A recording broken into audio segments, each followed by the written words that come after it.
your guide to the truth. TheNewAmericanMedia.com. Broadcasting to you live from the Milky Way galaxy, the solar system planet Earth, North America, the United States of America, California, Los Angeles to be specific. Hello, everybody, and welcome to another episode of Agree to Disagree here on TheNewAmericanMedia.com. My name is Brian Engelman, and I want to thank each and every one of you for participating, for joining us, for being a part of the program. It's fantastic. I appreciate the heck out of each and every one of you. We've been doing this for 6 years, and we want to make sure you're connected with us. YouTube.com/TheNewAmericanMedia. Subscribe to that channel. Some good interviews with John McAfee, Laura Eisenhower, just a couple of the recent ones we did. We went to some conventions, do some music, do some sports shows, and of course the NBA playoffs are going to start, so we'll bring in Zach Barris and Chris McNeil again, maybe Greg Moore, and we'll talk about the Cavaliers and some other stuff going on. We really do a little bit of everything over here, so look, if everything is not your cup of tea, I don't know what to tell you, but we do a lot of stuff, and a lot of it's really good, and I know that you're going to enjoy it. So, yeah, maybe this is partially in response to a conversation I was having earlier, but, you can't be everything to everyone. You just can't. Well, I mean, okay, maybe you can. Maybe you can super focus on stuff. Maybe you can narrow down the scope of what you want to talk about just to something specific. That's fine, and that works for some people. That does not work for me. I am who I am, and I started this project 6 years ago trying to rebuild the media. Little did I know we'd have this term fake news, and Lord almighty, let me tell you, wow, has it hit the fan. We were at the Republican National Convention when we saw Breitbart going at it with The Daily Show in a confrontation that turned physical. We were there when the Young Turks spit in the face of Alex Jones of InfoWars and it turned physical. The media companies are just peeling their masks off and they're going at it. They're fighting like it's an open battle because the media companies, they have teams. It used to be where the media didn't have teams. But it is what it is now. So this is a brave new world. It's 2017. Thank you for joining us. You can listen to our shows live at thenewamericanmedia.com. On the right-hand side, there's a TNAM radio button with an American flag. You click play to listen live anywhere across the globe. When we launch, you click the button and you listen.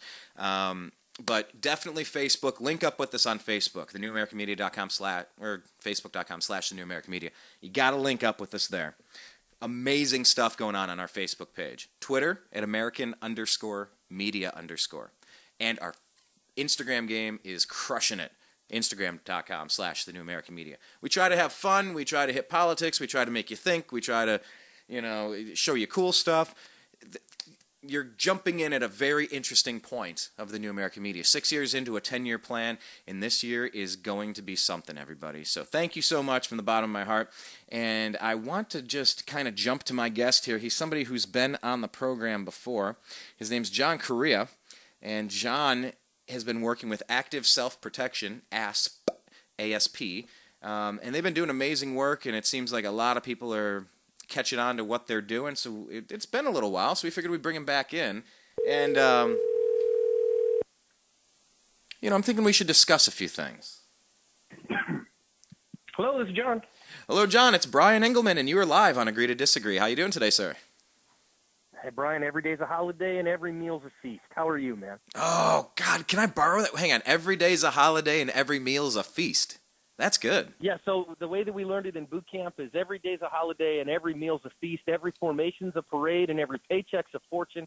It's another fine day in the United States Navy. Attaboy. Thank you for your service, by the way. Yeah, no, that's good. I think we should all have some good catchphrases from time to time. Don't you think that's a nice thing for someone to always have loaded and ready to go with something other than, yeah, I'm okay. Yeah, things are all right. How are you? I like doing it. It's fun for me, and it's the kind of response that usually catches people off guard, makes them think a little bit, and starts our conversation off well. So, hey. And that's mine. I always, how you doing? Living the dream. Living the dream. There you go. See? You can get 100 reactions from that, but 60% of the time you'll get something other than something bland. It'll be a springboard to something. So yeah, okay, that's our tip of the day, our TNAM tip of the day. Learn a cool catchphrase and when you're introducing yourself to people. But anyway, John, thank you for coming back on the program. I think I haven't been through the archives, but I think the last time we talked was about that killer clown prank where I said, man, I got to talk to John because these stupid pranks for YouTube views, it's going to get somebody killed. I think that might have been the last time you were on, right? Remember that? I think you're right. It's been a hot minute. So thanks for joining us again. I just saw your post yesterday. Why don't you kind of tell everybody about your channel? Because you have... Yeah, I believe it was your post from yesterday, and you were talking about the growth of the YouTube channel and how quickly it caught up and surpassed Facebook. But before we even get to that, maybe kind of introduce yourself, explain who you are, where you're coming from, why this thing came out of you called active self-protection. Where did it even come from? Yeah, I started Active Self-Protection as a business in 2011. I got into self-defense and firearms personally. I am at my core a teacher. My full-time job, I pastor a church in the Phoenix area, and I taught for 9 years at the graduate and undergraduate levels. So I started Active Self-Protection as a firearms and martial arts training business to basically write off guns more than anything else. And then I started on social media. I was kind of a Facebook junkie, so I started with a Facebook page and built that, really starting in 2013. And then it's just kind of ballooned from there. So Facebook I really focused on until April last year, about 11 months ago. And when I made a switch, so what I'm known for, what I started getting known for on Facebook was people sending me real-life surveillance videos of armed robberies, carjackings, muggings, stabbings, home invasions, you name it. And I started narrating them for lessons. I started doing after-action reports on them. So we'd walk through and see this is what happened, and then we'd walk back through again and say, okay, so here's where things went right, here's where things went wrong, here's the lessons that we can learn from this as self-defenders. So in April of last year, I started transitioning those videos from Facebook native to YouTube, thinking that YouTube was obviously a native video format and might respond well. And man, it's just been incredible growth. I'm super grateful. Our Facebook audience and our Facebook community is really strong. It's 259,000 fans at this point. And on Facebook now, we curate news stories and articles and links and tips and videos sometimes. But the YouTube channel has grown like a rocket. We were at about 7,000 subscribers in April of last year, and we just passed 260,000 yesterday. So, and yesterday the YouTube audience actually outpaced and outgrew the Facebook audience as of yesterday officially. So that's me. If you want to find me on YouTube, it's youtube.com/active self-protection. Same thing on Facebook, facebook.com/active self-protection. And if you're into self-defense, into martial arts, into firearms, self-protection, protecting your family, that's what we do. And by the way, for those wait, hold on, John, we didn't discuss this, but just between you and me, do you advertise the fitness page on the Facebook? Because I see, John and I have been on this. We've both been on the same journey, trying to maximize our the race car we call our bodies. We'll just leave it at that. So John and I have both been really focused on that, and sometimes we stray, sometimes we try to motivate each other and bring them back. Do you advertise that as well? Because I think that's a very key component to self-defense is being in good shape, and it's like a constant reminder. I like that. I haven't. We should, though, so if anybody wants to find us there, we call it the Active Self-Protection Fitness Challenge. The group is fairly small, but I'd love to get it going in a bigger way again. I'm in this place now where, it's a constant battle. I battle genetics and also the fact that I love food. And, being healthy, being physically fit, being able to do what you need to do is an important part. You're more likely to die of heart disease than of a mugger. So, in fact, I just had a checkup with my doctor yesterday, and I was really happy that some people will give me crap about being fat, but my blood pressure and all my vitals came back really, really good, and my doctor was really happy with it. So I'm still going to lose 30 pounds, don't get me wrong, but, there it is. Yeah, no, absolutely. It's something that what I'm really digging right now is we have micro. You didn't hear the intro to the show, but I was kind of saying, we go to music conventions, we cover spiritual conventions, we go and cover politics. We'll do sports. We do a little bit of everything. So on our Facebook and Twitter and Instagram, we do humor. We have TNAM Humor, Right. we have TNAM Sports, we have TNAM Health, TNAM Self-Defense, TNAM, and we have the different categories as well. So, I'm finding that these mini categories of people that are very motivated to participate and get some encouragement. I find that, that's a big part of any, Weight Watchers or any of these things, to be part of a team, part of some sort of community. And that's really what we've been able to do on our side. And, in the self-defense world, you look around, it doesn't take long to look around social media before people come across active self-protection, because it's just, this world can be brutal, and it can happen in an instant. A casual stroll in the park with your family can turn into the worst day of your life, something that you'll never be able to fully get over in a millisecond. And you don't need to walk around paranoid, John, but you do have to walk around with a sense of what is going on, and if anything's out of place, and if you had to take off, what's your game plan, or if you had, these are things people need to be thinking about on a daily basis, right? I think so. I do get accused sometimes. Somebody will say, well, but John, how can you be prepared all the time? That's paranoid, and you can't live life like that. And my response to that is, I'm far from paranoid. If you were to talk to my wife, I live a life of joy and curiosity. I'm excited about life. I love my family. But having preparedness allows me to have joy, because I don't have to be scared. One of the first things that I learned in martial arts from my teacher, his name's Lawrence Robinson, and he's a great friend of mine and an incredible transformational martial artist. And Lawrence said, there's a big difference between I have to be kind to you because otherwise I'm worried that you could hurt me, and I get to choose to be kind to you, and I'm not worried about you being able to hurt me. And that's what I do as a self-defender. It actually lets me be kind to people. As a pastor, it lets me, interact with folks who might give others the heebie-jeebies a little bit, maybe mentally unstable or whatever, because I know I have the skill set to protect myself if something were to go wrong. I don't think the life of a self-defender is a life of paranoia, just the opposite. I tell people all the time, everyone is a self-defender. You put your seatbelt on when you get in the car. Why? Well, some people say just because it's the law, but before it was ever a law in my world, it was common sense. You put your seatbelt on because bad things can happen in the car, and so you put your freaking seatbelt on. I ride a motorcycle. I'm an all the gear, all the time guy. And why? Because it makes sense to be ready in advance for the things that could very likely come your way. And I feel the same about self-defense, preparedness, firearm skills. Hope I never need it. Hope I get all the way through my life, and it's something that I, look back on and say, man, I wasted a lot of time and money, but, the Bureau of Justice statistics says you have a 73% cumulative chance in your life to be the victim of violent crime, so most of us need it. Yeah, but I think any of us, I think, if we want to go the biblical route, we could talk about the shepherd, we could talk about the flock. I was saying the other day that maybe I could define myself as a monster hunter, just in the larger scope of things, because I'm trying to be the night watchman while you sleep.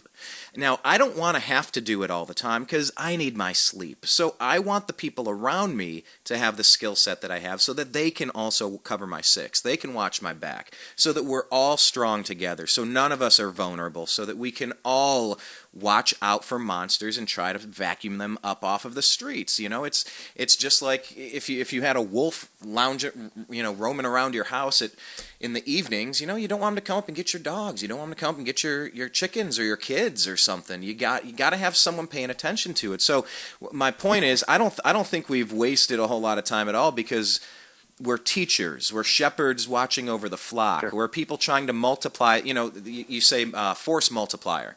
Well, yeah, that's good for a gun. That's what weapons do. They multiply your force potential. But we're multiplying the force of knowledge. And I am so focused on this, not because I'm paranoid. You had your phrase about kindness, but mine is, there's no need to be scared when you're prepared.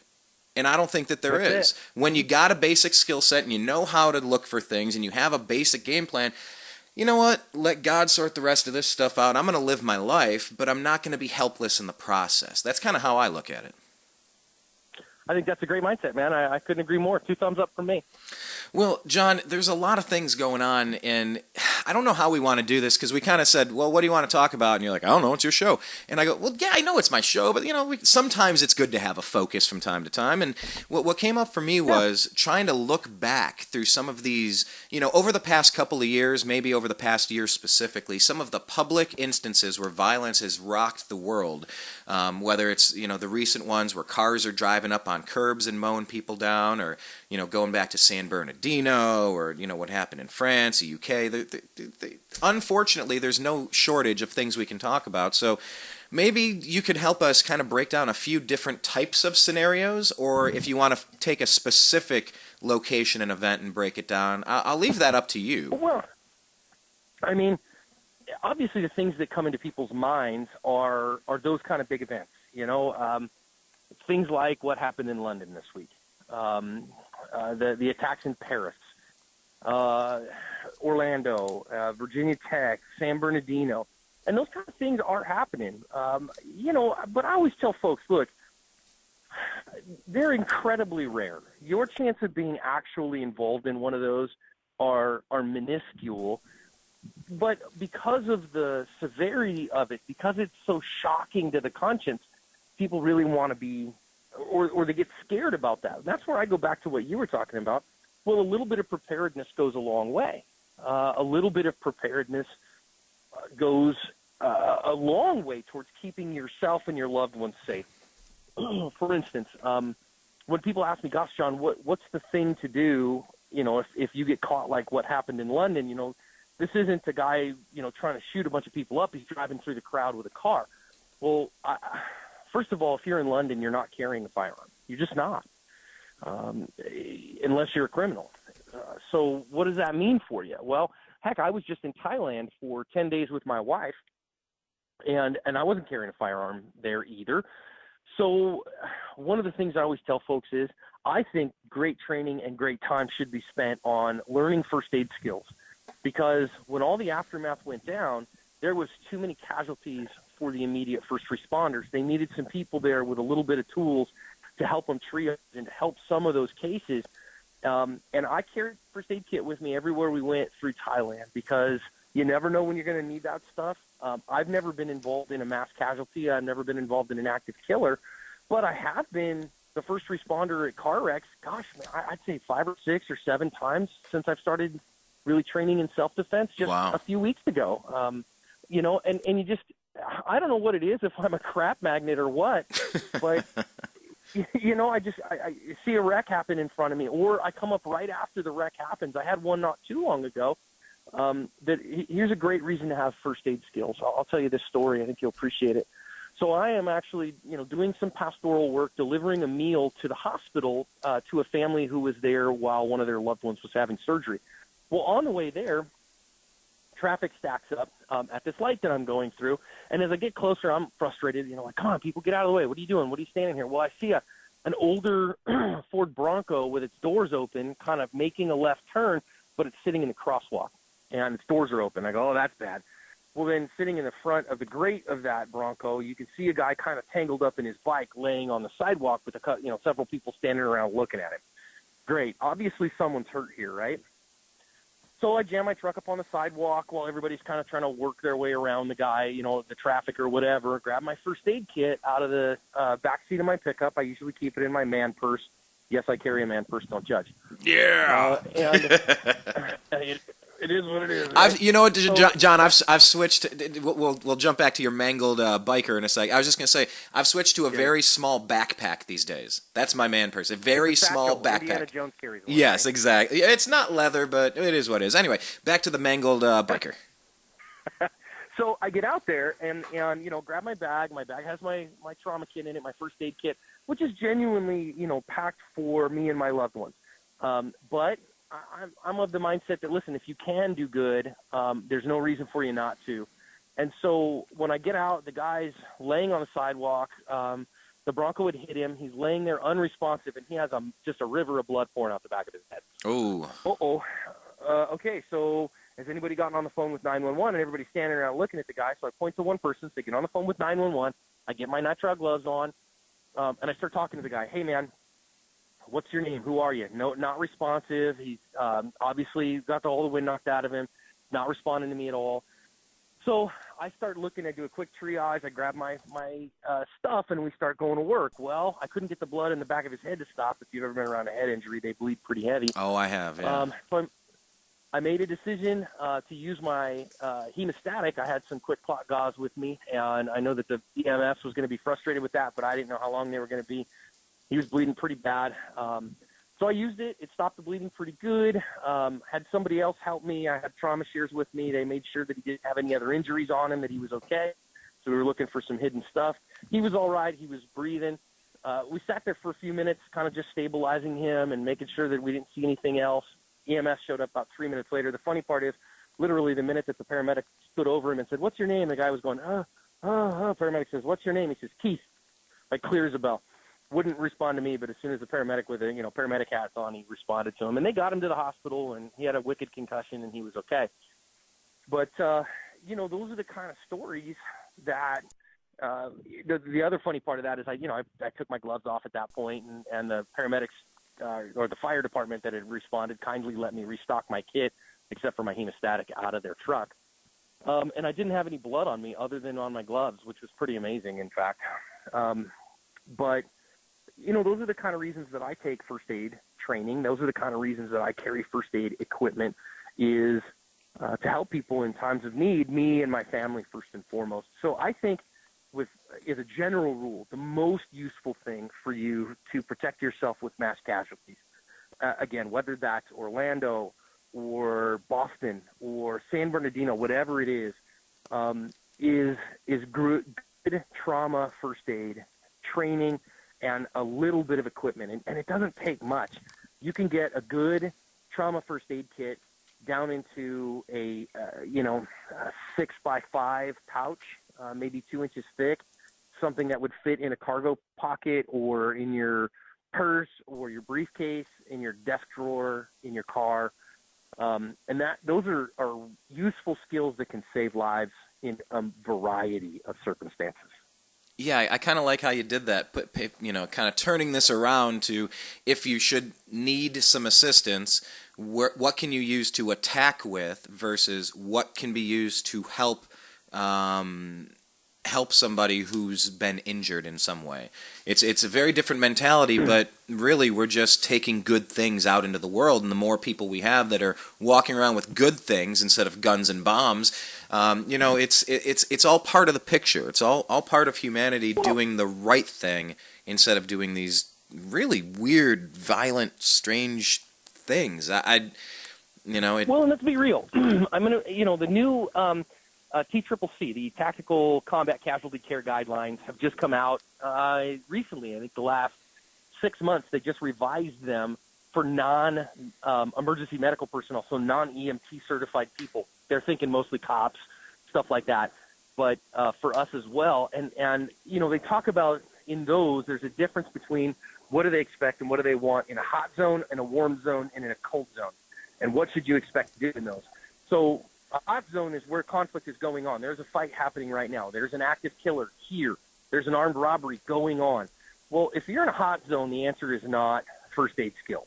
The best first aid in a hot zone is to stop the threat.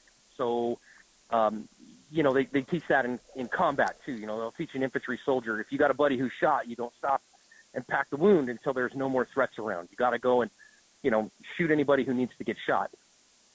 Stop that threat from coming at you. That's the first way. Then turn to getting your buddy out of that area into a safer place. A warm zone is where there could be danger around, but there's not currently a conflict going on right now. So if it's come through, but you don't know if the cops have stopped the guy yet or whatever, you got a warm zone and you got to have stuff to deal with there, which means evac if possible, deal with the ABCs, airway, breathing, and circulation, and then go from there. So those go together. I'm a self-defender. Listen, if there's a threat around me, I'm going to stop that threat to the very best of my ability.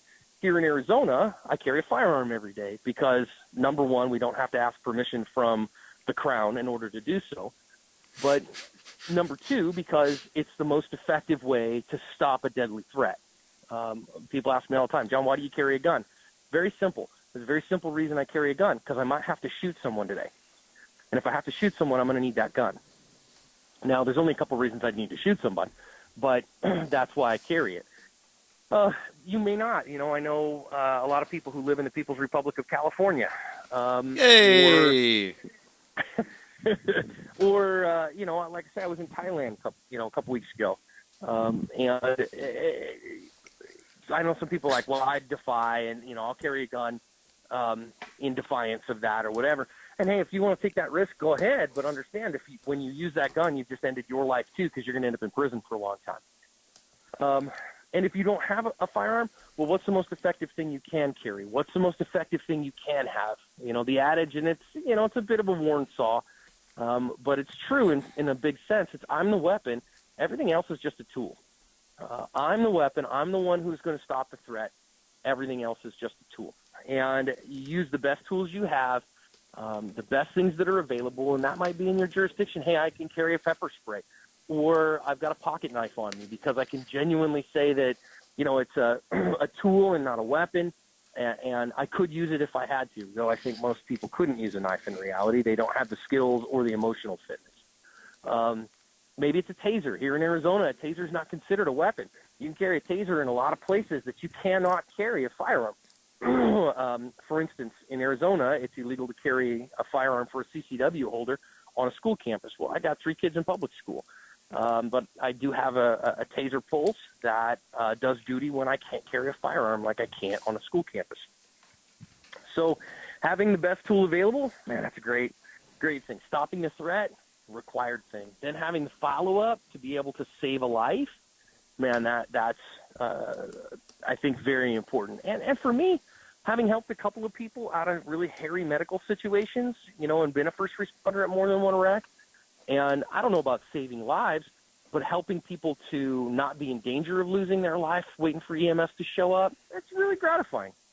Well, yeah, it's one of the best things you could do, saving a life, or helping a life come into the world. The caregivers, Yeah. that the ones working in the hospitals, and whether they're stitching people up or they're welcoming new babies. It's all part of one of the coolest things you can do. On if you got to meet your maker, whatever you believe that entity or spirit or thing to be, if you got to meet your maker and they just look you, you're sitting in the waiting room, they call your name, John Correia, like the country, only not spelt the same. Right. And you come in from the waiting room like, all right, John. I don't know why I'm talking like Obama. I got to change my voice, but all right, John. Maybe there's a Freudian thing there? You see, the thing, John, is no, but you get called into your maker if there is a maker, and they say, well, what did you do with your life to make things better for the people around you? What did you do to contribute? What is it that you would say it is that you do? What did you do with yourself? So I mean, I kind of try to always think back and say, am I trying to make things around me better? Or am I completely oblivious? Is it irrelevant to me? Or am I making them worse? I think those are kind of the categories of people, Yeah, and I mean, the way that I put that, obviously, I pastor a church. I'm a Christian. I believe in Jesus Christ. And I say when you meet him, he's going to ask you, what did you do with the gift I gave you? I gave you the incredible gift of life, and then I gave you the incredible gift of me. So what'd you do with that? And I think that matters. And of course, I try to live my life in accordance with that, and I'm a disciple of Jesus. I'm one who just tries to live my life like he would if it was me. And I think he'd do all the good he can, and all the places he can, and all the ways he can. And if you live your life that way, I live my life that way as an act of worship. And I think that's the best way to live life, personally. Well, let me get back to the skills for a second, because you said the gun is not the weapon. I am the weapon, and that's right. That's why I love talking to you, John. It's like you hit me with like all of the really good catchphrases. That's like, oh yeah, that's a good one. I got to say that sometime when I'm arguing with a nitwit. I got to say that. But anyway, I have people that were like, how could you go to Thailand? I'd never go anywhere outside the United States because I couldn't be armed. I'll never go. I won't go to California because I can't take my gun, and I'll never go there. And, that makes me so sad for people. I'm like, that tells me that gun is like a magic talisman. You wear it as a lucky rabbit's foot. It keeps you safe, and it really doesn't. Yeah, it's nice to have, and it does suck, sometimes when, because I live out here in Los Angeles, when I go to certain places, when I'm in certain environments, and I just realize, oh, man, that I should be living in a place that allows me to just have my tools. I'm a carpenter and I want my tools handy. I want that Yep. I want that tool belt for like my 10 most used things. I don't need everything. I don't need it every day, but I just want it handy. So whether it's cargo pants, your everyday carry, or what have you. No, I mean it is very good. But when you talk about the actual item that you're holding in your hand, whether it's a knife or a taser or a gun, I love what you said about having the most effective tool that you can have for the situation. That makes total sense. That's one of the best pieces of advice I think anybody can take from our conversation today. But I want to talk about those skills again because, having a kit, it's like, all right, I dropped $30 and I got this kit and it's my fanny pack. I keep it in my Chevy every day, and if anything happens, I got it. It's like, well, yeah, but you could have a guitar, but that doesn't make you a musician. So what are some of the ways that people that don't have this experience, what are some ways they can gain the knowledge of how to do it? Well, I think it's a constitutional right to carry a firearm.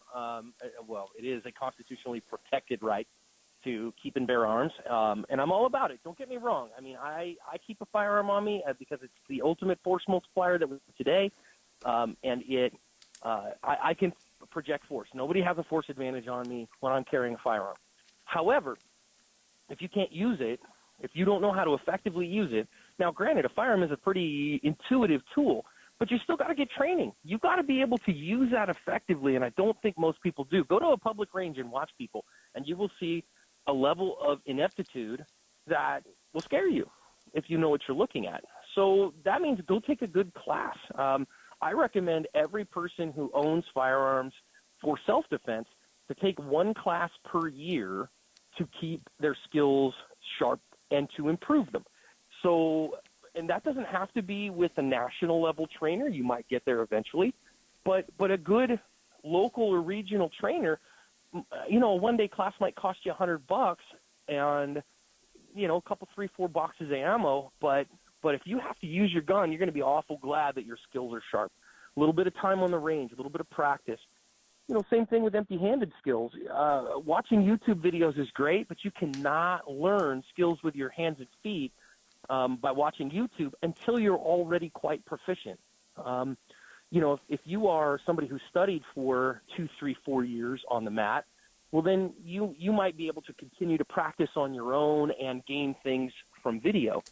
But otherwise, you need to get to a training center. And, man, people ask me all the time, well, what's the best martial art? I say it's just the wrong question. It's not about the art. It's about the teacher. I would choose an art that wouldn't be my first choice if it came from a teacher who really knew how to transfer knowledge to students and was interested in teaching them how to defend themselves. And so that's a very local thing because I don't know what goes on in your locality. I happened to luck out when I started, and I lucked into a teacher who is, first of all, an incredible human being. Second of all, a great teacher. He's able to transfer knowledge well. Third of all, really fantastic martial artist. So I hit the jackpot, as it were. So keep looking until you find the jackpot in your town, and then that means you've got to go to class. And those skills take time. I've got 11 years of martial arts study, and that is every week taking myself and getting in my uniform and getting my butt on the mat. And I don't know that everybody has to do 11 years worth, but a couple years of learning how to use your body effectively is incredibly important. For first aid skills, your local community college. A good place to start, obviously, is CPR certification. Red Cross does that everywhere. And then moving on from there to the class that I recommend people to take is to find one that is approved by TCCC, by the Tactical Combat Casualty Care Board. And those are out there. Those are first responder classes. You might hear it called dirt medicine or austere medicine. And those are all over the place. Get a good class under your belt. They're usually about 8 hours long. They'll teach you how to make sure someone's airway is clear. They'll make sure that they're breathing okay, make sure that the blood stays inside. That's really what they're going to teach you to do. and then get them to the hospital, get them to a trauma center as fast as you possibly can. Can you elaborate that on level of care can go a long way. Right. Can you elaborate on dirt medicine? I guess that means just you find somebody on the side of the road covered in dirt. It's like the messy stuff. It's how to take the instant follow-up of something that has occurred. Is that what that means? Yeah, or it's, there you are in the dirt with somebody, and you ain't got nothing but what you got on you. You don't have, okay. An ambulance standing by. You are there in the dirt with that person, and how are you going to help them survive? And I've heard people say, well, I'll just use my belt as a tourniquet. Have you ever tried to use your belt as a tourniquet? Or I'll just rip my shirt into a tourniquet. Have you ever tried to use your shirt as a tourniquet? Because I can tell you both those options are really bad. They're really bad options. I've tried both of them, and I carry I wear a pretty stout belt. They stink. It's a whole lot better, in my opinion, to have a purpose-built one on you, because then you can use it. And I've carried one since Boston. Since Boston. That one did it for you. Yeah, I mean, Boston is what did it for me. When they had improvised explosive devices, homegrown explosive devices that delimbed people here in the States. And I said, man, that's a big deal. I saw a guy in a firearms, or a gal actually, in a firearms class that had a freak blowback, had a piece of spall hit her in the hand and actually cut her radial artery. And so she had a spurt. They used a tourniquet that kept it from being a huge deal. It got her to the ER, and she was okay. But terrorist attacks do happen in the States now. We are in a time and place that kind of lone wolf, radicalized terrorist attacks are happening. And most of the time on those, what kind of thing are we going to have? Well, I mean, we've had them home too. The Murrah building in Oklahoma City, Timothy McVeigh, and saving lives at that point. I think a tourniquet is so easy to have on you and such an easy tool to use that I think it's really worth having. Real quick, to spin this for a second, as we're talking about,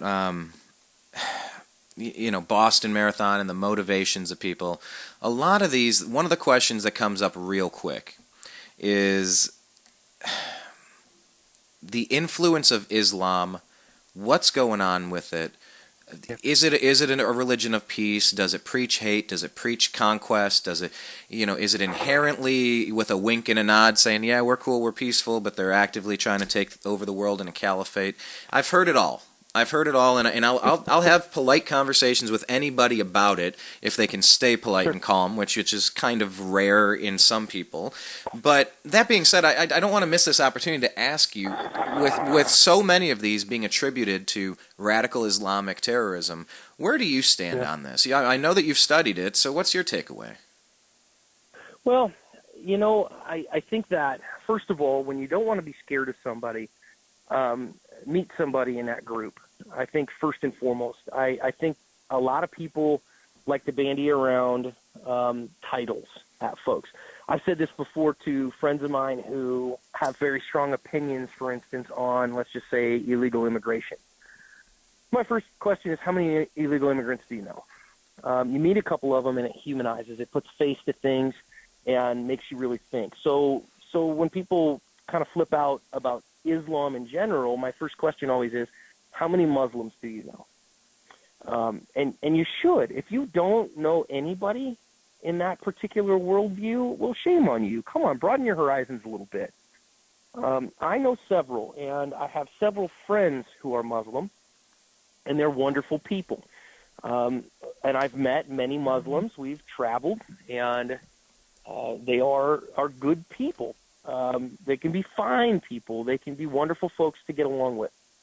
But there's always a radical fringe, and that radical fringe is highly dangerous. There's radical fringes in all kinds of stuff, As a Christian, I disavow the folks of, Westboro Baptist Church, for instance. That's a radical fringe who thankfully has not been a violence-incensed radical fringe. But those folks exist too. There is a radical fringe in Christendom that's really dangerous, folks.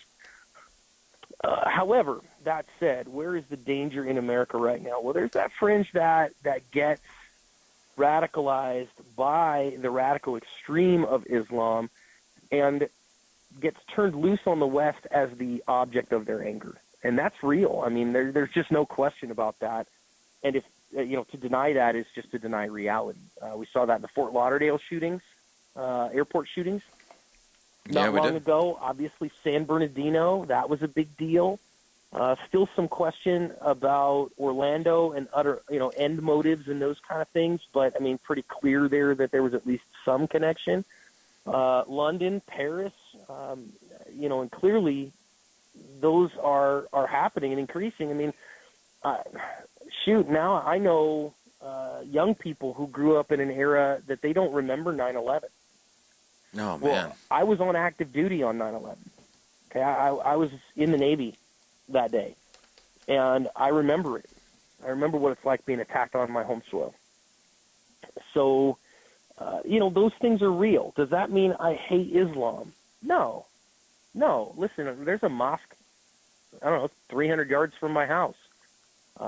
It's Bosnian folk, and they do a good job keeping their place up. And they don't speak much English, but we've interacted with them. They're fine people. They're peace-loving folk. And so I try real hard not to hate groups, but to take individuals. Now, to know what the risk factors are for radicalization and to know in your own social circle how to spot those signs and then how to do something about it, I think is very, very wise. But I don't think overgeneralizing helps us either, and I don't think that that's the answer that's going to keep us safe. I do think in America we have that perhaps the most important freedom that we have protected in the Constitution is the freedom to worship how we choose. And I value that. I grew up as an atheist. I grew up in an atheistic home, and yet that whole First Amendment is incredibly important to me. And if you take out the right to free worship, you lose the right to free speech and a free press. You lose the right to the redress of grievances. You lose the right to assembly, and I'm not willing to give those up.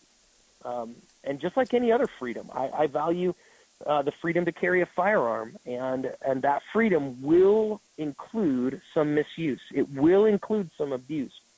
Freedom always is dangerous, but I don't want to paint with such a broad brush that I paint myself into a corner. That's a good point. I wonder if you can expand on. You touched on it, but I'm actually, it's got me curious now. How can you spot the warning signs of somebody that is starting to get unhinged, someone that's starting to become a threat and a danger to anybody around them? How do you see that? Well, I think common sense dictates, right? I call it your creep alarm. You know your creep alarm? You know that gut feeling that something's wrong? Yeah. When your gut tells you something's wrong, guess what? Something's wrong. Something's wrong. And people ignore that because, I didn't want to say anything because, I didn't want to hurt feelings or whatever. Man, you got to get over that. When your creep alarm goes off, when your gut starts telling you something's wrong, that's your subconscious mind telling you there's something going here and I need to investigate. You need to figure out what that is. Now, for instance, sometimes people say, they paint with broad brushes with mental illness, for instance. And I have very close experience with mental illness in my immediate family and in my extended family. And most people with mental illness are not a danger to themselves or a danger to others. But every once in a while, somebody is a danger to themselves or they are a danger to others. And so what are some of the factors on that? We got to listen to what people say. When people start talking about hurting people, you got to take them serious. When they start talking about hurting themselves, you got to take that serious. You got to say, okay, wait a minute, you're a danger to yourself. That you could hurt someone. As a pastor, I say this all the time. If I worry that you're going to go home and hurt your spouse, well, I'm going to take that very seriously. And I'm a mandated reporter as a clergy member. And, clergy has incredible confidentiality. A federal judge can ask me what someone and I talked about, and I can tell him to go and take a jump in the creek, except for if it involves a danger to themselves or a danger to others. And so what are some of the warning signs that you might look for? Well, when somebody starts to isolate themselves or when they change their ideology such that they start making radical claims, when they start saying that the answer is violence, those are the kind of things that you start looking at and going, okay, wait a minute. And that's regardless of ideology. When we see somebody start abusing drugs or start abusing alcohol and then all of a sudden start looking for opportunities to, for instance, do harm to others. I think that some of that, for instance, in the Batman movie theater shootings in Aurora, that guy clearly showed signs of significant problems, but nobody would really do anything about it. And so he kept his freedoms and therefore attacked a bunch of people. So I really think that one of the big things is, number one, you got to look out for the people around you. You got to see and get invested in people's lives and know what's going on in their world. So that way, when you see changes, when you see somebody withdraw from society, when you see somebody start posting on their social media that the answer is to hurt people or to hurt themselves, when you see signs of things that make your creep alarm go off, then you got to check in with them. And if you don't get really good assurances that they were, just blowing off steam and would never do that, then you got to take additional steps from there and alert the authorities, alert the person who could be at risk, and help them get the kind of help that they need so that it doesn't erupt into violence. So when I wanted to get back to another thing too, because I think some of the most important information we're going to get on some of these topics is through conversations with people like you. So I want to kind of steer it back to more tips and tricks. I like that. The people around us, we're the first barometer. We're the first temperature gauge. If something swings wildly, we need to kind of be aware of it, at least have our finger on the pulse vaguely of what's going on around the people closest to us, the people we're working with, the people we're living near, the people inside of our home, all of that stuff. Once again, that's kind of like the first responder again. You're the first responder. You're intimately aware of something that you might catch before anybody else. Like you said, you didn't want to use that pack on the back of the guy's head, but, well, you know what? You didn't know how long they were going to be. So you're the first person there to apply help, so you apply help. That might be you talking to a veteran who's thinking about hurting himself. That's happening way too much these days. So it's not just crazy zealots in any religious arena, and that they can come any size, shape, color, mind you. But yeah, I think you're right with just trying to keep our eyes peeled and just be aware of our local surroundings. And that just brings me back to something we touched on earlier I wanted to come back to. When we're in public places, let's not be paranoid. Let's not, be anything more than, how did you say that? A curious explorer of life or something? How did you... Yeah. Something like that. I'm curious about my world. Yeah, curious about your world. So people go to a place like in the UK, in London, they go see a big, wonderful edifice, and they go to the historic place, or you go to the White House. And so any of these places are targets. So, John, walk us through. When people go to these events, what are some of the little things they should think about, down from when they show up at parking, what they should take with them, areas to maybe avoid, better places you might want to pay attention to? Walk us through a few tips.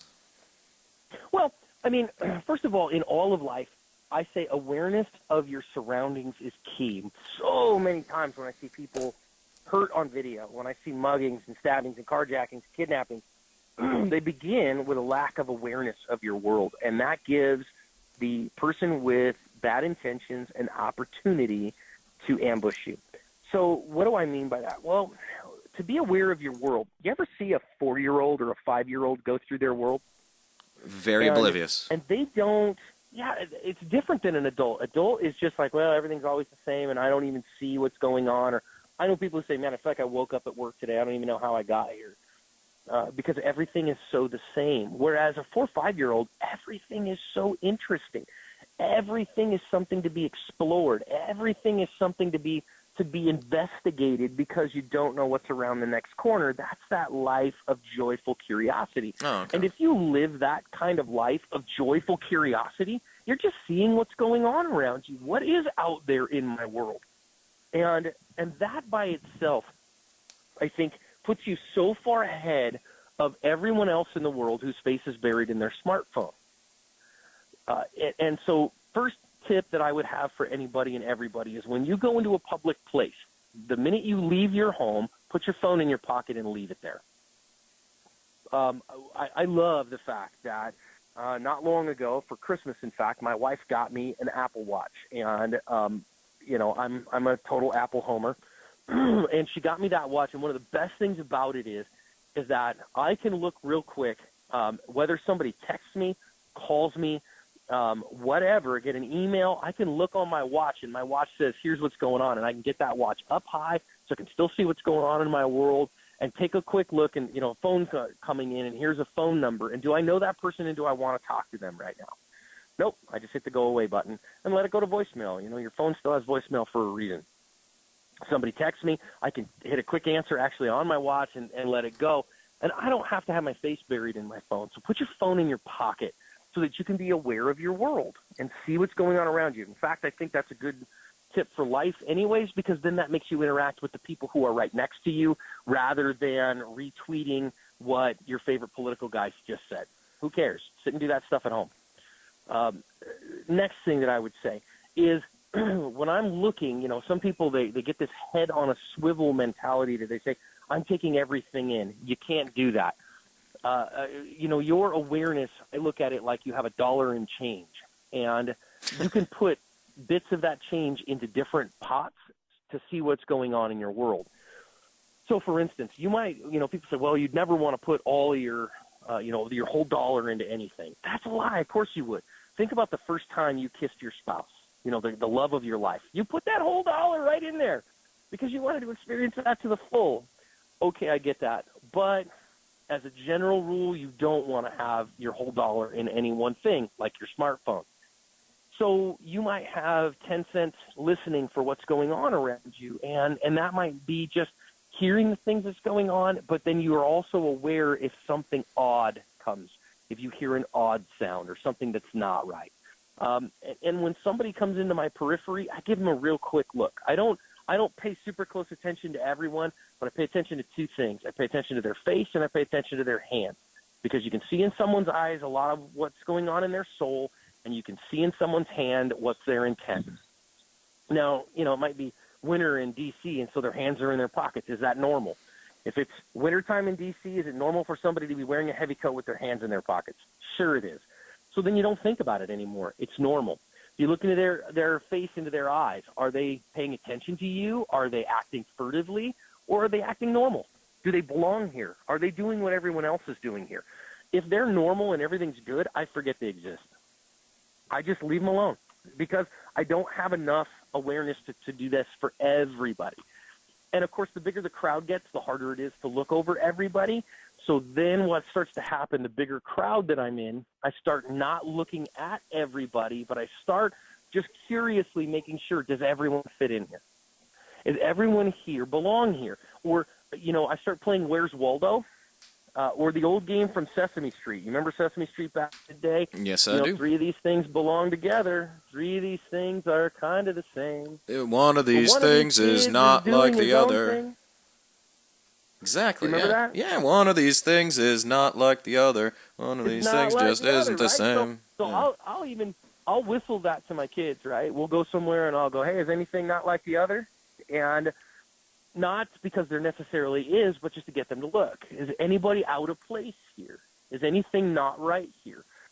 And so, when you're in a crowd and everybody's going to the White House or everybody's going to the Smithsonian or everybody's, going to this one place, okay, is everybody doing that? Yeah, everybody's doing that. Everybody looks like they belong. Cool. Then I'm going to assume everybody is, and then get back to my normal curiosity of life.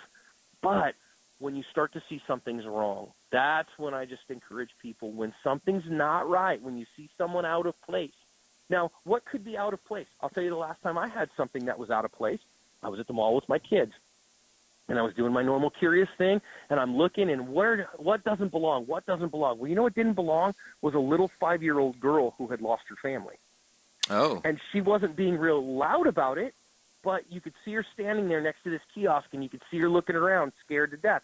And because she was not right, I could see that she was not right and she was scared. I just walked up and I said, sweetheart, are you okay?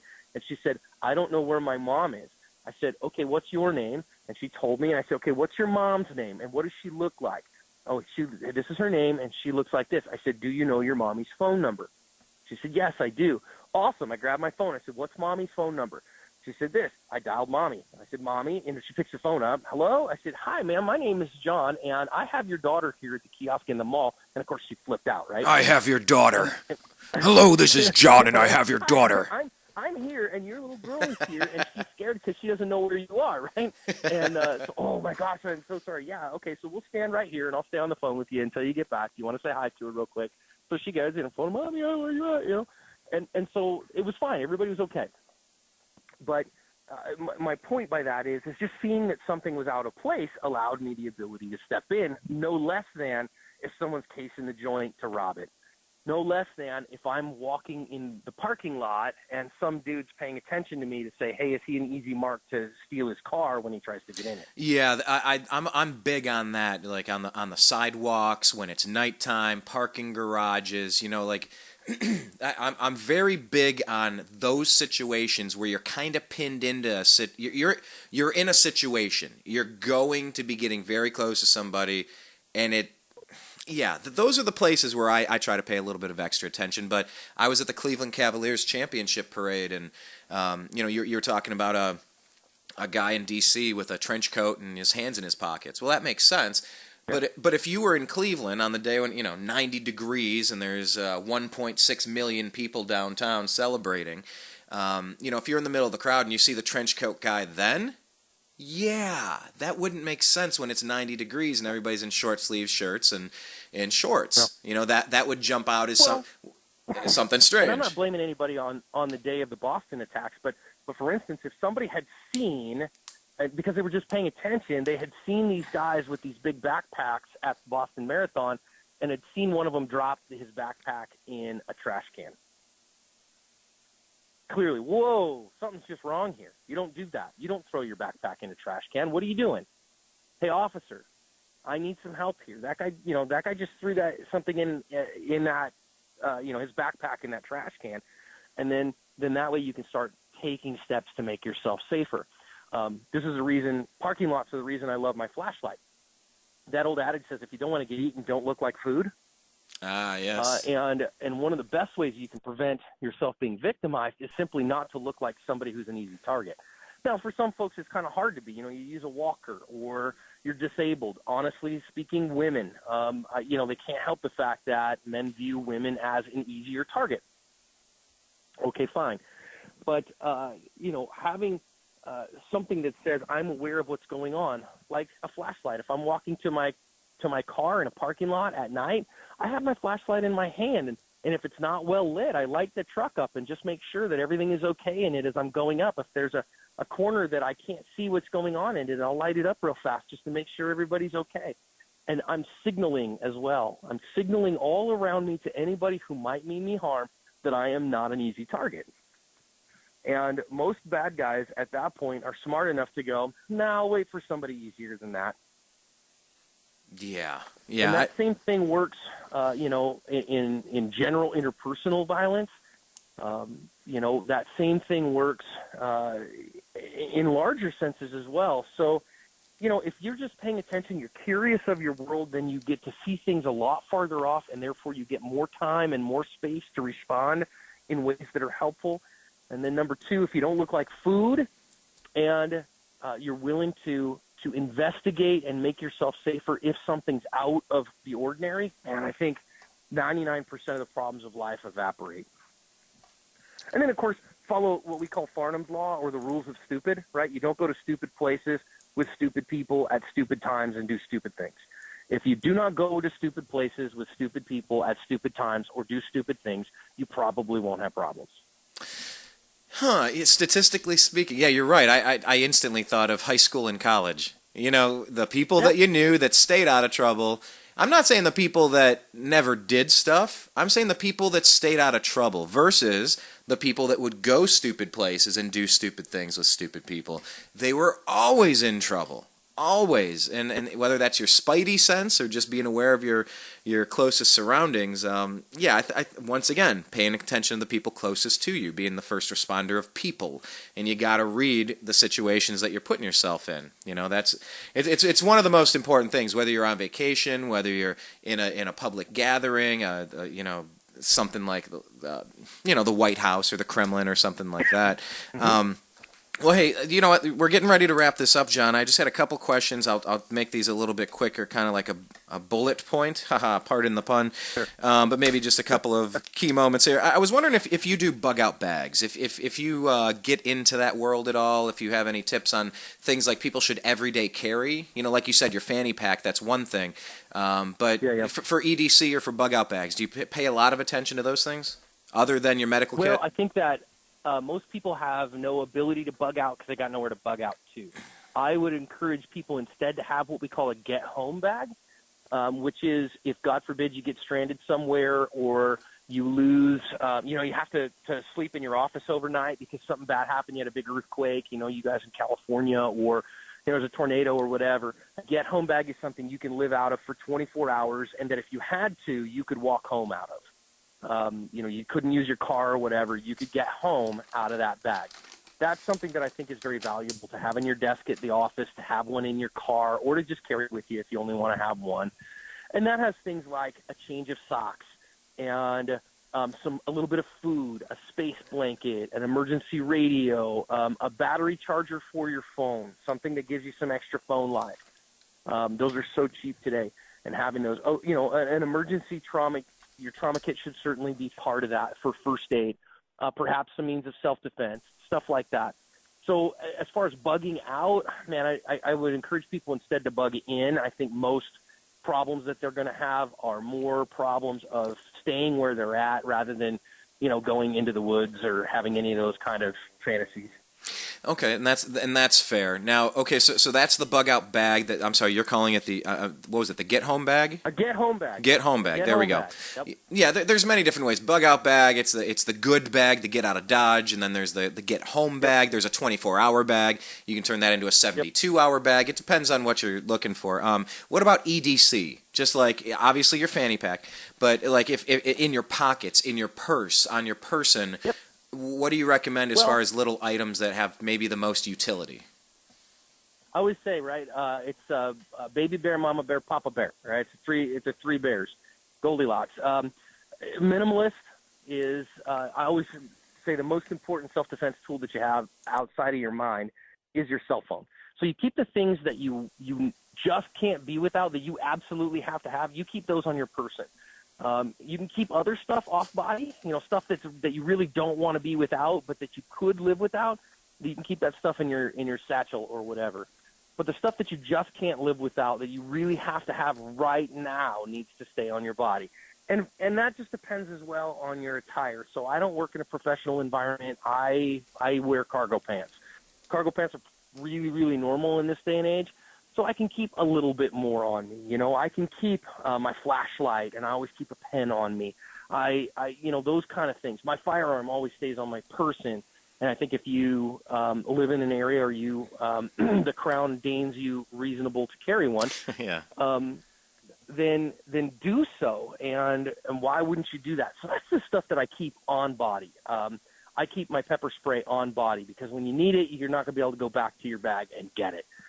So it's the stuff you got to have right now. I also keep my cell phone on my person all the time because with the cell phone, I can get the cavalry coming. I can get help on the way. And that help could be 100 things. It could be roadside assistance or whatever. But I'm just not separated from it. It's in my pocket or it's in my hand or it's charging. That's the only three places my cell phone goes. It's a force multiplier, John. Recommend. That's what the phone is. It's a force multiplier. It absolutely is.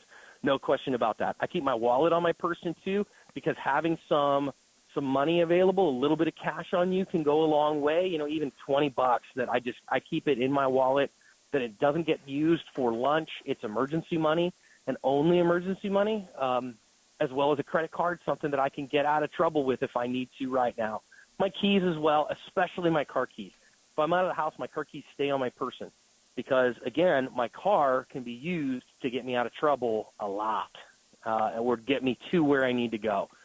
So those are the things that I think that you really want to keep on your person. And then, beyond that, boy, it really depends on your individual mission. When I had little tiny kids, man, I had some stuff that I had to keep on me. I had to keep some a much stouter bag with me because I needed diapers and ointment and bottles and crap like that, Right. But my baby's 11 now. I don't need that stuff. Well, and that's what happens too when people are thinking about what they need. Well, do you live in a cold environment? Do you live in a beach environment? Do you do you need sunblock, or do you need a winter hat? That's going to depend on seasons. It's going to depend on a lot of things. So, yeah, I mean, I think this is all really good. I shot my first bug out bag video. I just have to edit it this weekend. I'll put it up there, and looking forward to it. Yeah, because I think everybody needs to have their own get home bag or their bug out bag, whatever you want to call it. What is it?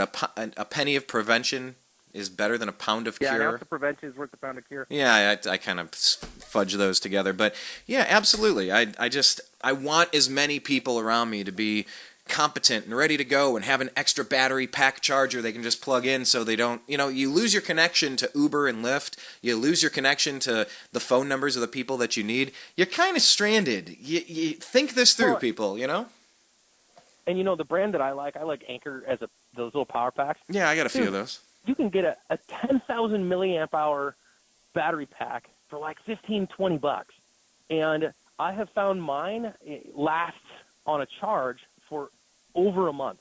So you charge it, if you don't use it, a full month later, it's still full. It's still got juice in it that if you needed it, you could charge your phone on that sucker. And that, I mean, for $15-20, why would you not have one of those? I carry mine with me everywhere. It lives in my little bag. Everywhere. And I don't generally go, a whole lot of places that I can't charge my phone, and that's great. But to have that ability that, gosh, man, if I got stuck somewhere, I can charge my phone if I need to, so that I can get a hold of the things that need to get hold. I mean, granted that we haven't, undergone an EMP bomb or something in the cell phone network. Well, now your bag becomes a bug out bag, John. Good luck getting home with your bag, and I'll have the bigger bag, and I'll make it you and your get home bag. No, I'm just kidding. But, you get your little bag, and then you pop the trunk, and you got a bigger bag, and, you got to have a game plan for different scenarios. That's fine. There's a time in a football game where you throw a 40-yard pass, and then there's a time that you run a 4-yard run. It's different scenarios for, different packages for different scenarios, rather. But, by the way, the colors of preparedness, when you walk into a room, like, I love that you're preaching, don't walk around paranoid like a clown. Come on, just be curious with the world. But there's different levels. Explain when you walk into a place, what state are you at, and then when does it get elevated? Because I've come across this a few times. I haven't taken all the courses. I can't speak it verbatim. But I think it's really important for people to recognize when something has crossed a line into a different category and how they should be thinking and processing. It kind of goes on my previous question, but I forgot to ask it. So people talk about Jeff Cooper. Colonel Cooper came up with the color code of awareness, and his code is white, yellow, orange, and red. Or the NRA, I believe, puts them unaware, aware, alert, and alarmed. So white is condition unaware. You're in la land. You're not paying attention to anything. This is what you're doing when you're watching television, right? You're just oblivious to the world that's going on around you. Your wife is talking to you, and you go, "Huh, what?" She goes, "Did you hear a thing I say?" What? I don't even know you were talking. Because you were unaware. Never be unaware in public. The thing that makes you unaware of your surroundings most is your smartphone.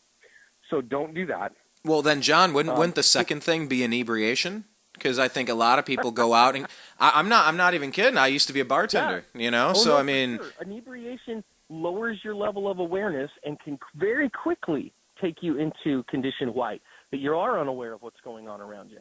And this is one of the reasons I have a personal rule. I just don't drink in public. I just don't, because it takes away my ability to successfully navigate my world. And if I have a drink, it's at home. It's at a friend's house. It's in a safe place where I'm not worried about those things. So that's unaware. Yellow is aware. Yellow is that place of curiosity. You're just seeing what's going on in your world. You're not, Captain Investigation. You are just curious. You act like that 5-year-old. What's going on in here? What's going on in this world? What is in my surroundings? That's just aware. Now, when something's out of place, you move from yellow to orange. Orange is alert. Something's not right. Now, what could change you from yellow to orange? Maybe you're in your office and the fire alarm goes off. Well, the fire alarm starts beeping. Well, that's going to send you to alert. Wait, what's going on? Something's out of place. I need to go investigate and see what that is. Or, again, you're walking in the park and you hear a baby crying. Wait, what?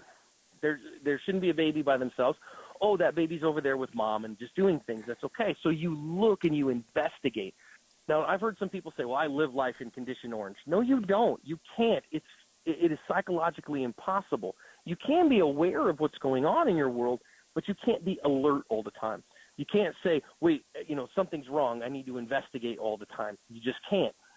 Then when you know that you go from I am investigating something's wrong to something is about to hurt me or something is impacting my world that I need to take action to prevent or protect myself, now you go from condition orange to condition red, and that is alarm. Now I got to do something about it. So in a self-defense context, I walk around all the time in condition yellow. But if you were to see, for instance, oh no, here I am in this restaurant, and this guy walks in and brandished a gun to rob the place. Holy cow, something's wrong. I need to now go and do something about that. I know what's wrong. I got to do something to make myself safer, whether that's I'm going to run out the back, whether that's I'm going to dive under this table, whether that's I'm going to draw a gun and I'm going to put some shots in that guy to make him stop. You got to do something about it. That's condition red. Now, there is a fifth condition that sometimes gets talked about, condition black, and that is if you are not prepared for what comes your way, you'll freeze, and you'll go past the color codes into a place where you kind of vapor lock, and you don't do anything. And we see that pretty normally, pretty regularly from people. We call it normalcy bias or the bystander effect, where they just cannot see that something is going wrong, and so they just stand there while it happens. And it happens pretty regularly that way. So that's the color code. And you can just Google search for the color code of awareness, and boy, there's tons written about it. Yeah, that's an interesting condition. That code black, not code black, condition black. Condition black. Yep. That is a strange thing. That's that deer in headlights. At that Cleveland parade, there was one idiot that shot some stupid. It was like a 15-year-old or an 18-year-old shot a 17-year-old in a casino, something stupid, and it caused a mad dash. And down the alley, everybody and it's you just first off you hear something, in your immediate area, you don't see a thing, you just hear some stuff. And then you notice that the crowd is moving, and then you go from white to yellow to orange to red real fast, and you just start running. But yeah, I mean, I've seen plenty of people go to that condition black where it's just they go catatonic. They just, I'm going to check out for a while. I'm going to play dead and hope this bear doesn't notice that I'm still here. I mean, that is an interesting phenomenon. And maybe we can talk about that on the next show. But two more questions for you, John, real quick. Is there anything that regular people can do to or what do you let me rephrase that. What do you think the most effective thing, if there is any, what do you think the most effective thing that people can do?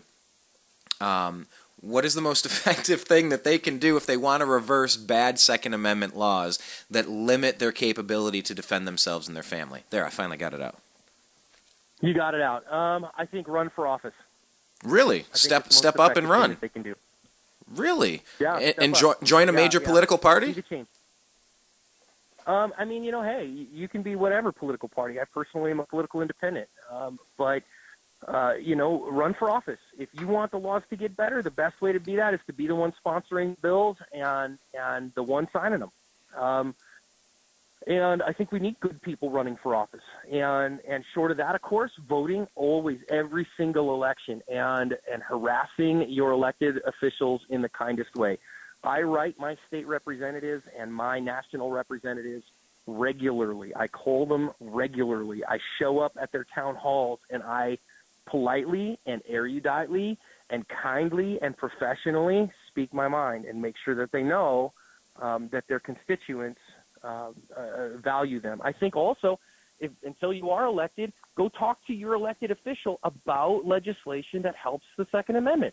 So when's the last time you talked to your elected local official or your state level congressman, say, or senator, and approached him or her about sponsoring legislation? Hey, I would like to talk to you about that. I've actually been personally in one here. I haven't gotten a whole lot of traction yet because I'm trying to get an enhanced Arizona CCW permit that grants a few more places of carry in exchange for some significant training. And so right now, the way for me to do that is to talk to my existing elected officials and see if I can get somebody to sponsor it. Oh, that's not bad. Yeah, you're asking that question theoretically. You're asking it to the audience, but of course, for now, I'm the closest thing to you as an audience, and I'm just thinking, man, when's the last time I decided to waste my time talking to a California politician? I don't recall a time, actually. It's been 11 years, and I haven't thought of it yet. I just, there's some battles to fight, and some things you just go, well, it is what it is today, my friends. It is what it is. But here's the crazy thing. Most Californians are pro-Second Amendment. Well, yeah, when you get out of... There's only two places. California is Los Angeles and San Francisco. All the other stuff, it's very red. It's a very different type of person that lives in even San Diego with the military bases and everything.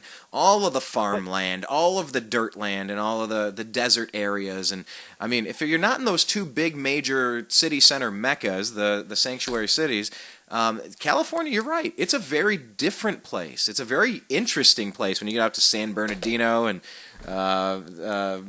places like that, Bakersfield, Fresno.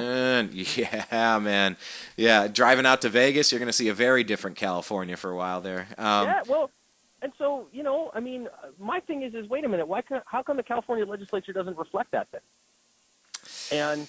And talk to the ones who are there. And there are some folks who are blue dogs, they're Democrats, but they believe in the right to protect yourself. And so, talking to them about that and making that an issue and not being a jerk about it, but saying, hey, listen, I want to protect our people, and I think this is how we can best do that, and here's the reasons for that, and seeing where you can get. Yeah, I mean, okay, if you live in Dianne Feinstein's district, you're out of luck, okay? You're not going to get anywhere with Dianne Feinstein. But I'll bet you with a lot of your state-level folks, especially the younger ones, you can get a long way, and you can make some effective and positive change. All right, well, fine. You maybe for giggles, maybe I'll try that this year. Maybe that'll be my thing. As I'll reach out. Now I do work with my local city council. I work with my senior lead officers. I do work with my local government in various capacities. But start to go out to the city of LA and the state in general with the senators. I just okay. But you know what? Look, I turn in a new leaf, try a new thing. Maybe I'll reach out to a few more people this year. I don't think it would be that hard, and I think that is decent advice. And maybe I just didn't even want to bother with it, but maybe I should. But what you said is key in this internet age, John. This is one of the most important things that I think sometimes people lose track of, and it's something I try so hard to keep within myself. It's to try to remain mostly civil, to not devolve into the lowest version of ourselves, embrace the dark side, and to just go, everything is cussing and you're personally attacking these people and you're just trying to absolutely destroy them. That's the internet culture. That is the troll mentality.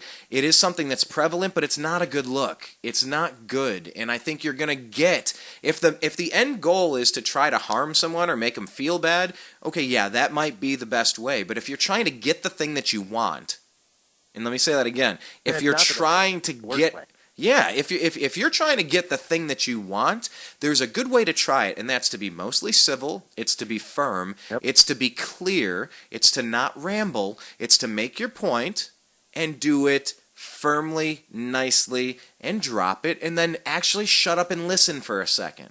Too many people are wound up and they don't even hear the world around them. They're too much Fox News or too much MSNBC, and they're already wound up like a rubber band just ready to snap. And it doesn't do anyone any good. If you want the thing that you want, don't act that way. I think that's wonderful advice, John. My final question here, in the next 4 years at least, this may be an 8-year presidency, and who knows if Paul Manafort and the Breitbart guy, if it's all so bad with Steve Bannon and Donald Trump, maybe he'll be impeached in a month. I doubt it. But anyway, let's assume Trump goes the 4 years, maybe 8.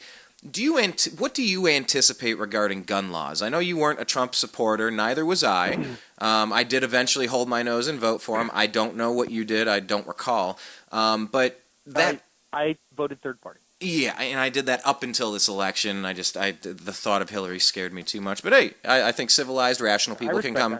I think we can come to different conclusions reluctantly, and you just move along. But what do you anticipate heading down the pike? Are you able to make a prognostication, a little bit of a guess based on what Donald Trump has said versus where you think some legislation may be changed moving forward? Do you have any guess? I mean, it's hard to say. We don't know what President Trump is going to do. I mean, he has no track record at any level of government, and so we don't know. I mean, I think that Judge Gorsuch hopefully will be a positive voice on the court. I think he's going to get confirmed. He said a few things that I don't really like in his confirmation hearings, quite frankly. None of them were Second Amendment related, but, I think he dodged that issue effectively. And, hopefully, given some jurisprudence, he seems to be a strict constructionist. And so I like that. Now, what does that mean? Well, I think that we could see something like an appeal of Peruta versus San Diego. I think that one you could see in a court in the next couple of 3 years. And if Peruta versus San Diego makes it to the court with a 5-4 conservative majority, I think what you'll see out of that is you will see them strike down the good cause, and in other words, May issue will go away, and then every state will be forced to recognize McDonald versus the city of Chicago and DC versus Heller, and you'll see shall issue laws become the law of the land in America, including in California, especially in California, given that Peruta versus San Diego, it's a California county, particularly in the Ninth Circuit.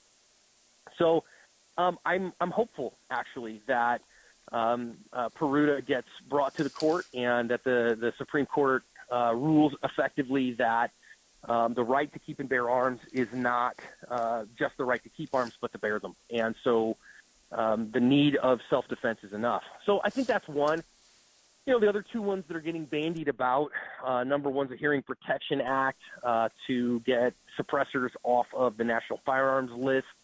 There's some debate on that one right now. I think that one's an easy one, frankly. I mean, in many parts of the world, having a suppressor you buy over the counter. Places with very strict firearms laws have very loose restrictions on suppressors, and that makes sense to me. Hollywood version of what a suppressor does is not real. So that one I think has a decent chance. The other one that I think that folks that I'm hearing at the NRA are really banging the drum for is national reciprocity. I don't think that one will happen before shall issue becomes the law of the land.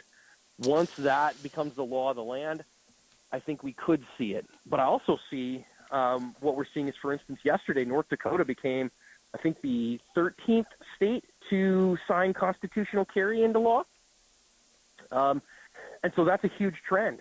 Arizona went constitutional carry in 2011. We were the third state at that point. We were the first modern state to go constitutional carry. And in the last, 6 years, we've seen another 10 states get on board. And I think that trend will continue in, places that are not the West Coast and the Northeast. Man, I'm so glad that you are up to date on all of that stuff too. Yeah, man, I'm so happy that I can have a rational conversation, an intelligent conversation about these. But my follow-up on that is, but didn't the gay marriage thing basically say that you can't discriminate your rights across state borders? So the Second Amendment right to carry should go. Didn't it do that? Didn't it open the gates? Or do you see that as something different, John? Well, I mean, I don't know that the court will interpret it that way. I think that you can make a strong argument that if you say, hey, listen, if I have to recognize marriage licenses and I can't discriminate based on other criteria because the right to marry whom I want is a constitutionally protected right, and as somebody who's a conservative libertarian, I have a hard time making an argument against that, well, then my right to self-defense does not end when I cross an artificial barrier. I clearly think that my concealed carry permit, first of all, I shouldn't need one. It's guaranteed in the Constitution, and I don't need one here in Arizona. But I still have one because there's reciprocity with 37 other states, everyone around me except for California. So when I cross that arbitrary political boundary, suddenly I'm not trusted. Well, wait a minute, why am I trusted to drive? The driver's requirements are different in Arizona than they are in California.